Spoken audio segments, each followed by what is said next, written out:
All right. Hi, everyone. My name is Ash Cross. I'm one of the co founders of Therapists Exploring Careers. We were having some trouble with Facebook Live, so just wanted to give you a heads up. We'll be recording today's Zoom, and you guys will see the link in the Facebook group. So if you can join, that's awesome. If you can't, totally get it. And want to introduce our guest presenters. So this is Nikki Inklin. We actually went to grad school together for mental health counseling. So Nikki is a licensed mental health counselor or LMHC in the state of Florida. She is also an L&D manager for Out and Equal, which is a huge organization close to my heart, which I'll let her tell you a bit about. And then also she's a professor at UCF. So, Nikki, can you share with us a little bit more? I know I kind of summed up your background, but would love to hear kind of from you. Yeah, that's pretty much me in a nutshell. But yeah, as Ash shared, we met in grad school. So I have a master's in clinical mental health counseling, just like they do. I worked as a therapist full time for just about a year, honestly. And then I went back to higher education, which was where I had my kind of career roots in. And from there, that evolved into a career in L&D. So I've been able to definitely use my degree in counseling just in some unexpected ways. And I definitely keep up with my licensure. I make sure I renew it. So still have that active LMHC just to be able to still support in the community and just something to fall back on. And I think it's so important too. I mean, we worked so hard to be able to complete that degree and do all of the internship hours and all the paperwork and all that. So I'm like, I'm gonna hold on to that. Darn it. That's smart. For me, I focused on higher ed and then tried doing part-time to get my license. And by the time the pandemic hit, I said, screw it. Let me go leave the state before anything changed. And so I went the career coaching route, but I'm glad you kept up with your license, Nikki. So just to clarify, you're not actively counseling right now? Correct. Sometimes I do like volunteer work in Orlando, which is really handy to have the license to do that kind of stuff. But I don't think I have practiced as a profession. I think I've practiced counseling in about a year and a half now. Okay, Mhm. gotcha. And so how did you get into learning and development? And can you tell us a little bit about what learning and development is? Yeah, so I'll start with learning and development, like what it is. It's basically different ways that organizations, that companies want to enhance or invest in employees' skills or employees' understanding or employees' training. So that could be something like the onboarding kind of trainings that we all go through when we're joining new organizations. That could be like learning new skills pertaining to your specific role.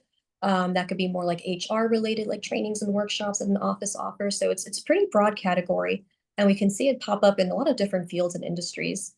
And the way I got into it was really by leveraging the experience I got as a counselor in training, where I was facilitating workshops and trainings for the community. For example, I was a therapist for Zebra Youth in Orlando. That was my full-time counseling gig.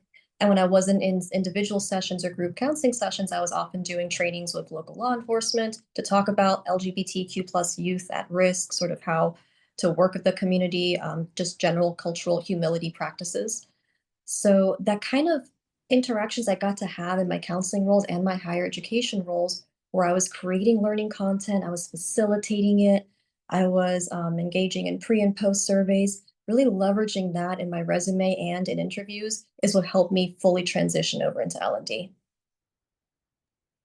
Fantastic. And I'm glad you brought up the resume and interviews. I think that's one of the hardest pieces I'm hearing from therapists who want to switch over is how do I even get my foot in the door? So it sounds like you leveraged your past experience and your connections. I know Orlando's a pretty tight knit community when it comes to counselors. Um, but do you have any other advice in terms of like getting your foot in the door and getting noticed for these types of roles? I think if we don't already have that kind of background of doing some kind of educational outreach, seeking out volunteer opportunities to be able to do that and kind of have those relevant experiences can help us bridge any gaps that may be present on our resumes. So connecting with local nonprofits in the area, local community centers, and saying, hey, I have a background in mental health. could I put together a little workshop on self-care, for example? And just offering your services that are going to bring in that mental health background, and it's going to help you get that experience of the creating content, the facilitating, and the training experience. And then also, it does seem that certificates can help in L&D as well. So I just got my first certificate earlier this year. I went to the training conference that takes place every year in Coronado Springs, I think, at the Disney property in Orlando. And it's run by the training magazine and training organization. It's all about L&D stuff. So I did a certificate on micro learnings earlier this year. A great resume line, also great skills. I was able to pick up in just a couple of days.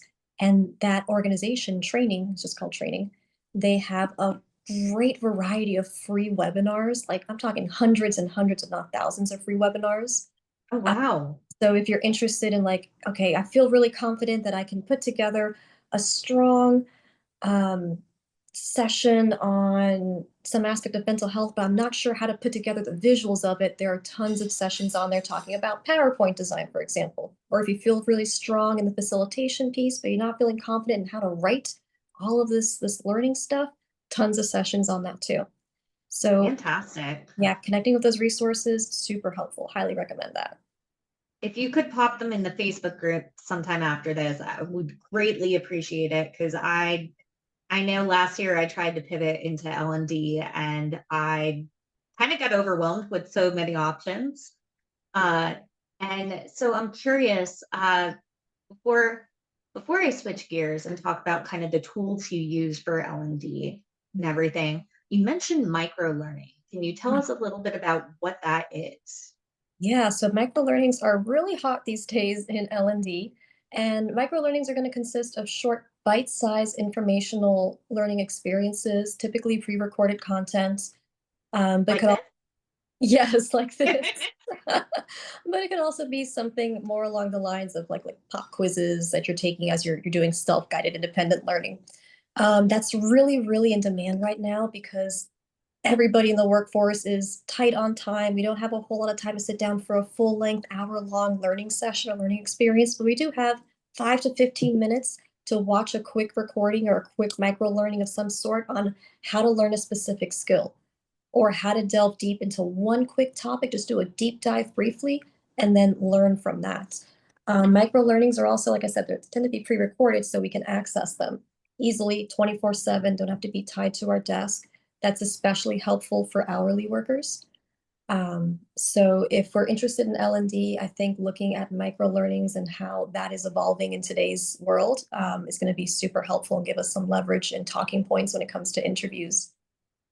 Fantastic. And definitely, when you get to the interviewing section or even cover letters or those essay questions, which are really annoying on job applications, you can talk about taking these courses and building a project or something.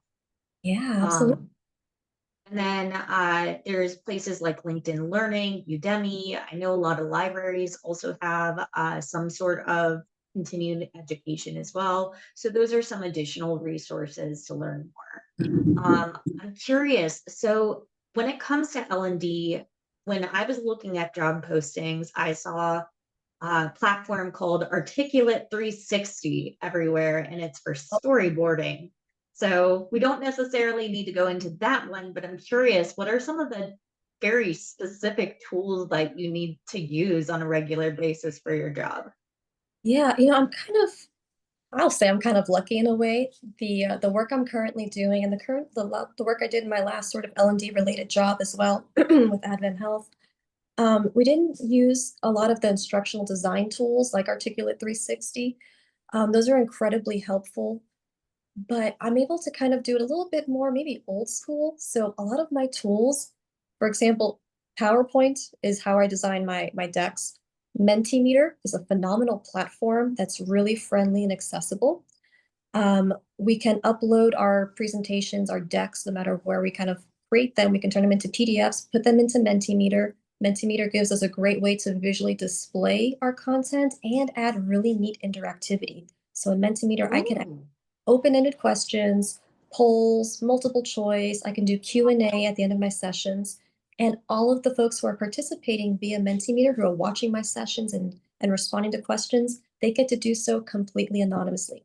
So there's a privacy Ooh. level there. They don't need to register. I just feel like I'm peddling Mentimeter right now, but you don't need to register or make an account or attach your name when you're using Mentimeter as an attendee.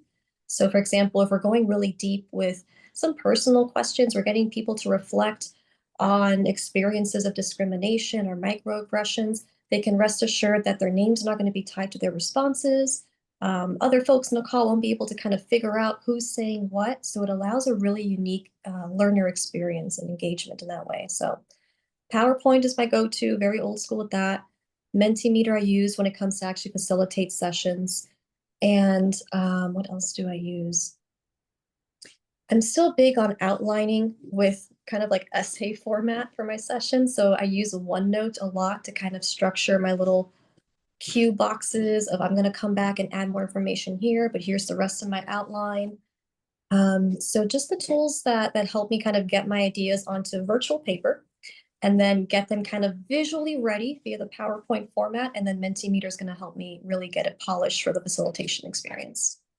And is Mentimeter something through your organization, or is that something others can purchase on their own? Yeah, you can purchase it on your own. You can also have a free membership. I've used that in my classes at University of Central Florida. It's far more limited in how many people can participate in your workshops in that way. But there is a free version to test it out and get familiar with, maybe practice of smaller groups that you're presenting to. And then if it's of interest, you can kind of scale up to some paid level memberships that give you access to more features, being able to host and welcome more people, things like that. Okay, I'm definitely gonna have to check that out. And again, would love for you to plug that into the Facebook group too. And make some notes. Um, Got a terrible memory, so I'm going to make notes to put in training info and mentee info. that's why we've got the recording, and that's why we're gonna get a summary. Honestly, AI has been a godsend with this because during my coaching appointments and everything, hard work's done for me. Understandable. Yeah, and so what is the alarm that went off just kind of let me know to stay on track with your time. If you're okay with staying a couple extra minutes, I do have a couple more questions. That's Awesome. good. I Thank got you. time. Awesome.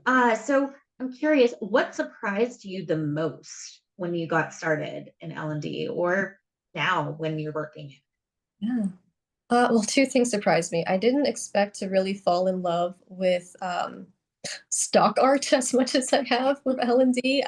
And it kind of makes sense. Like when we're looking for specific images to include in our slides, psychology of color comes into play and wanting to make sure I'm finding the right facial expressions on people that I want to include in the photo. So that's probably one of my favorite parts of creating new content is getting all of the visuals added into the decks.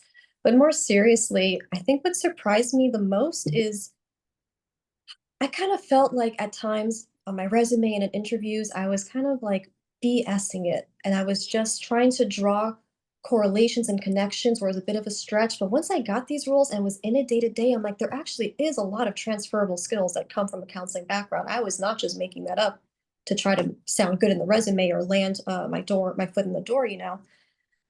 So some of the things that come to mind that directly come into L&D from mental health is we have to be able to build rapport with our audience of our attendees. Even if we're creating pre-recorded micro content and we're not presenting live, we still need to be able to facilitate in ways that are going to be welcoming, that's going to create the psychological safety people need to be able to really listen and take in the material. And when we're talking about live sessions, whether it's virtual and in person, even more important to set that welcoming stage. And also when it comes to writing the content, yes, I had to learn quite a bit about adult learner theory and andragogy, which is kind of a adult version of pedagogy. But there was a lot in the counseling background of how to understand and take in information that was incredibly helpful when it comes to sitting down in L&D and creating new content or brainstorming what kind of content is going to really resonate with people. Definitely. Okay. So I think we got some transferable skills out of there. I'm really Mhm. glad you touched on that ability to build rapport and think from the audience perspective. I think that's incredibly huge. And I think you also mentioned some keywords that I would see on job descriptions as well: adult learning theory, um, andragogy. There we go. That was the other one. Yeah. um, And what was helpful for you in learning these? Did you use those videos on training, or did you have on the job training, or how did you navigate learning these new skills? At the very beginning was a lot of independent learning, so delving deep into kind of like the theoretical frameworks around adult learning, getting really nerdy with it, getting very academic with it, which was right up my alley and felt very comfortable. So getting that kind of like background in that sense. And then you mentioned earlier LinkedIn trainings, those were incredibly helpful too in figuring out how to actually apply all of this theory and all of this kind of more abstract stuff, how to make it concrete in learning experiences. And again, those training webinars that I mentioned that are available on the training website that I'm going to share on Facebook, so helpful in addressing all different perspectives of L&D because there's so many facets to it. There's the kind of formal instructional design, there's the writing, there's the facilitation, which is really an art. And then there's like assessment pieces to it. So L&D can be kind of broken up into a bunch of different areas that we could specialize in and pursue. I just happen to be really drawn towards the facilitation piece and the writing piece, so that's kind of shaped and influenced my path a bit so far. That makes sense with you being a university professor too. Yeah. What do you teach over at UCF? I haven't taught in a little bit, about a year, but I was working. So one of my full-time jobs in the past was working as an international student advisor at UCF. I was there for about 4 years. And during that process, I came across opportunities to teach international college students too. So I taught, those first year college experience classes that are all about getting used to college life and getting connected with campus. It was basically that, but with a spin for also like cultural understanding and cultural adaptation for international students. So I've done that, I think from 2019 up until 2024. I'm taking a bit of a break now, but I hope to get back to it soon. Fantastic. Definitely want to geek out with you over that sometime because I work with international students. Um, and so I'm wondering, any any final advice or anything you kind of wish you knew when you started this path in L&D? What I keep going back to is I wish I knew how I had truly valid transferable skills. And I think sometimes like I would get locked in my head and I was thinking about how do I go from counseling to L&D or from higher education to L&D. And it would help to kind of change the simple language in my resumes. Like my higher ed resume no longer talked about students, it talked about clients. It felt yucky to kind of frame it that way, but that was going to Adult learners. adult learners, yeah, that's what was going to reach organizations that really have no idea what we do in higher ed. And very well, higher ed is you're wearing 15 hats at once. So we have Mhm. transferable skills from that field as well. But really understanding that again, the value of our ability to create safety for people, to understand how people operate and what influences them, that has a really direct connection to educational experiences and therefore to L&D. So I think like my parting words would be trust that you are equipped to do this. If you're interested in L&D coming from a counseling background, you have the skills. We just got to figure out how to communicate that to others who may not see the direct connection there. But it is certainly possible. Awesome. And that's actually quite a bit of what I do as a career coach as well. Shameless self plug. But in terms of showing people how to use Chat GPT for the kind of changing the language on the resume so it resonates with the new audience, and then also upskilling. So, a big thing with learning and development, if you don't have experience, is building a portfolio and being ready to show off a project or something you've worked on. So, that's also what I help counselors with. So, Nikki, if people want to get in touch with you, what's the best way to get a hold of you and follow you on your journey? Yeah, please find me on LinkedIn. I check it a couple of times a week. I try to be active on there in terms of interaction. I don't post a whole lot, but I'm definitely checking my messages a couple times a week and looking to connect with folks. So please feel free to hit me up there, and I would love to chat. I've done a couple of LinkedIn calls. I have figured out how to do LinkedIn calls. I also am in the 21st century, darn it. So happy to connect with folks and do little coffee meetups on LinkedIn. I'm also still in Orlando, so if anybody's also local in Orlando, happy to meet up in person as well. Fantastic, Nikki. Well, I'll go ahead and stop the recording. Thank you so much. Definitely want to gather as many resources as we can. We'll add it to the files, and then this video will be available in the Facebook group too. So give me a second and I'll go ahead and stop the recording. Thank you all for joining us.